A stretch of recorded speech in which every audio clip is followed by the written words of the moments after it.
What's new from the Barbados Light and Power Company? Hello, welcome to What's New Radio for April. I'm Akeem Briggs, a digital media coordinator. It's been a year now since we've been adopting COVID-19 safety protocols.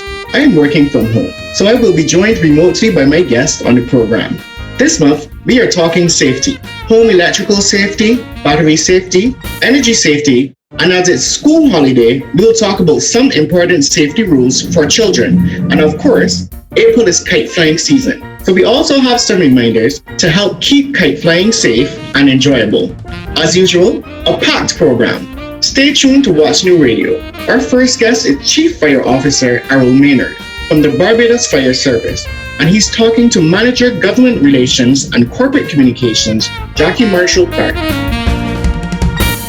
What's new from the Barbados Light and Power Company? Welcome, Chief Fire Officer Errol Maynard, to What's New Radio. I'm delighted to have you today. I'm also delighted to be here with you. I want to start by talking numbers. It has been reported that several of the fires for 2021 so far have been electrical, and this is an ongoing trend. So let's chat about that. How many fires overall, and how many of those have been categorized as electrical fires? Okay, we've had approximately 402 fires for this year, and that's between the 1st of January to the 30th of March. 9 of those fires were electrical, and this is compared to 14 in the corresponding period last year. Oh, okay.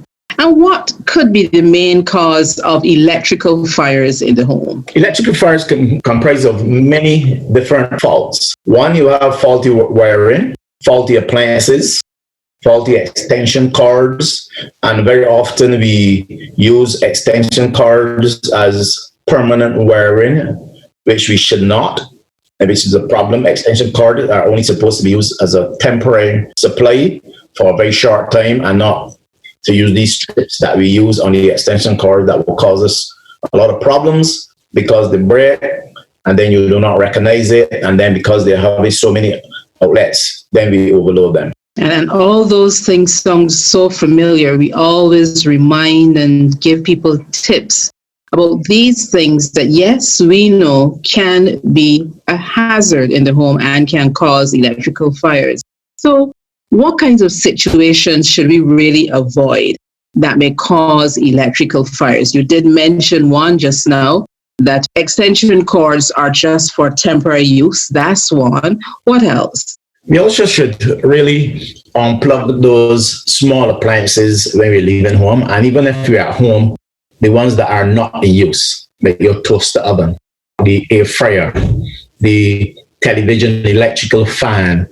As a matter of fact, the only thing that should be left plugged in is the refrigerator. Another thing that we really should do, a lot of us use these strips that we have. Now, you should really replace them with surge suppressors. The Barbados Light and Power generally will give us some clean electricity. But sometimes you might get a spike. There's nothing that is perfect. Sometimes you will get a spike. And if you have a proper surge protector, when you get that spike, the surge protector normally will take the hit and it will protect your equipment, and also it can prevent a fire. Well, thank you so much for that plug, because I didn't have to say it this time, you did. And we always try to remind everybody, please get your surge protectors and get the right ones as well. Mr. Maynard, I saw an article from you recently in the newspaper, and you wanted to remind people not to be charging all their devices in bed. Tell me a little bit more about that. Okay, especially during these days where everyone is at home during the COVID period, they want something to do. Then you have the online teaching, and persons are always on their devices, their gadgets, the phone, and they have to charge them. It's easy if you're lying down watching television in your bed or wherever you to just plug it in and rest it there. But it is dangerous to do that because we recognize that all of these devices, when they're charging, they generate a lot of heat. And this heat can cause fires, especially if you're charging with a borrowed charger. What I mean by that? Now, your phone might have a charger, which one that might be a quick charger. And then you might borrow a charger from your friend because yours isn't working well. But if you do not use a charger that is specified for the particular device, it generates a lot of heat. It can damage the device and it can also catch fire. So you should always try to use the charger that is designed or is recommended for a particular device. If you're charging your laptop, if you're even using your laptop on the bed, they need to breathe. And if you block the air vents, the way they should breathe from the fan, it will overheat, and that in itself can cause a fire. Matter of fact, if you leave to go to the kitchen and you leave it there, by the time you get back, it might be hot enough to cause a fire, and then you can't get back to it. So it's advisable not to place them in your bed. Place on a hard surface, something that will not burn, and some place that they can get some air. So, the device, the cell phone is in the hand of the children, the hand of the adults. There's the iPad, the laptop, and all these things now hard at work, like you mentioned, on the bed and all that. I have a question for you here. If your device has caught fire, what are 3 don'ts? Don't panic. When you panic, you tend to do stupid things. So don't panic. Remain focused. Don't use water while dealing with an electrical fire of any sort. And if the device is plugged in, it is safe to do so. Don't forget to unplug it. So we have 3 don'ts. Don't panic, don't use water, and don't forget to unplug the device. What's new from the Barbados Light and Power Company? To listen to a longer version of the interview with Chief Fire Officer Errol Maynard, go to our website, www.blpc.com.bb, and search for Extra Time. Due to our COVID-19 safety protocols, all customers are reminded to use the customer care section on our website for queries and services, or call a customer care representative at 626-4300. Our customer service center at the Garston is open for bill payments for customers 65 years and over, and for service requests by appointment only. Joining me now is Robert Harewood, Systems Engineer from our Asset Management Department, to talk about battery safety. Hello, Robert. Thanks for joining me. Hi, Akeem. Thanks for inviting me to have the conversation. It's a pleasure to be here. So, Robert, nowadays we need batteries for all kinds of technology in our house, our car, and renewable energy battery storage. I'd like to talk about things people need to know to use different kinds of batteries safely. Let's begin with batteries around the house.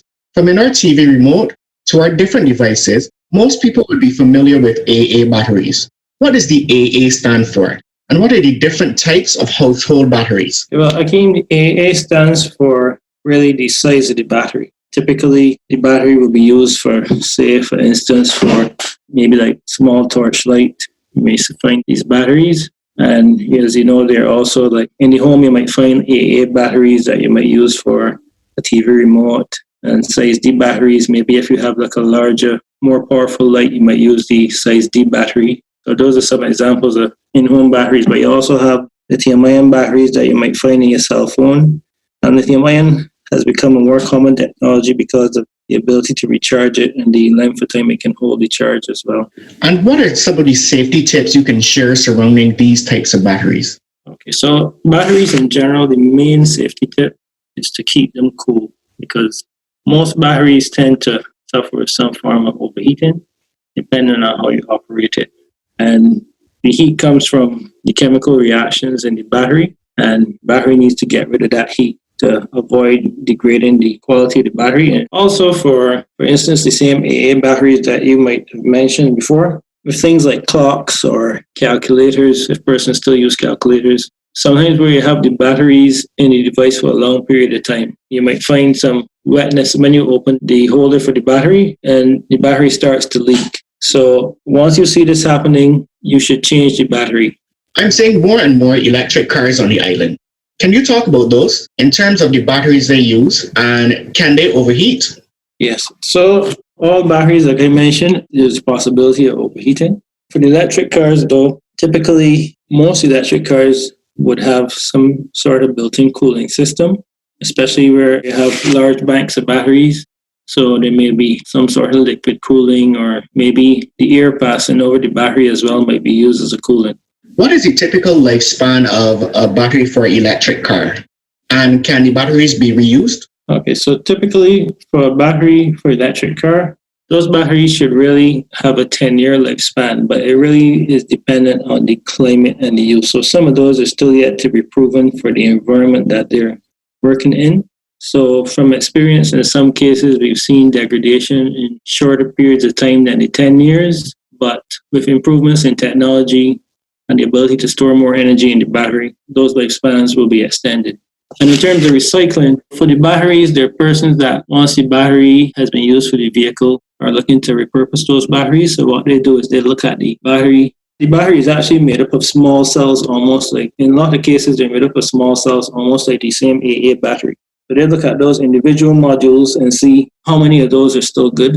They can either take those out and repackage them, or in some cases, they take the full battery and find another use for the battery, where it may not be useful for a car, but it may be good for some lighting, maybe for an event or something like that. So then you actually repurpose the battery before actually spending any money. And there are also companies that can take the battery and completely take it apart and rebuild it into a new battery for another vehicle. You're listening to What's New Radio with me, Akeem Briggs, Digital Media Coordinator at Light and Power. What's new from the Barbados Light and Power Company? My final guest for our April program is Marianne Harper Aline, teacher of the St. Giles Primary School and chairperson of Health and Safety at the school. It is great to see our schools becoming focused on such an important aspect of our lives.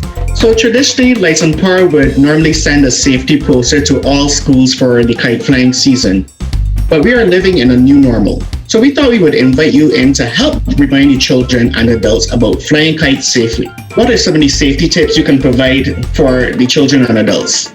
You know, there's nothing worse than for a teacher or any member of the school staff actually to hear that one of our students has been injured while trying to enjoy this national favorite pastime. So children, a few tips. Always fly your kites in wide open spaces. Check your surroundings before you put your kite in the air. Most importantly, fly your kites away from power lines and utility poles and large trees that have power lines running through them. Why?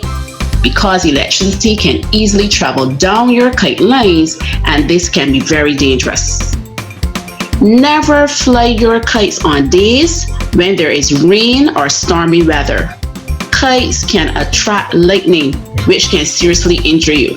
And a final tip, never fly your kite near the path of an incoming aircraft. And what about those kites that make that loud buzzing noise that keeps some of us awake during the night? Can anything be done about that? Well, Akeem, those kites really do keep you awake at night. And one thing I can suggest is that one, the bulb, this little flap of paper can be removed from the kite, or children can haul in their kites at night or late evenings and then launch them again the next day. And of course, if your kite gets caught in a power line, do not try to remove it. Call our emergency hotline number at 626-9000 and we will remove it safely for you. We look forward to sharing with your students at a later date on the topic of safety. It was great to have you. Thank you so much and have a safe school holiday period. That was Marianne Harper Aline, teacher of the St. Giles Primary School and chairperson of Health and Safety at the school. We take safety in all its aspects very seriously here at Light and Power. You can go to our website, www.blpc.com.bb, to read more safety tips. And you can also listen to our longer version of my chat with Marianne on What's New Extra Time. What's new from the Barbados Light and Power Company? I am Akeem Briggs. Thanks for listening. If you've missed any of the program, What's New Radio is repeated on this station the last week in every month. Or you can go to our website to catch up on previous programs.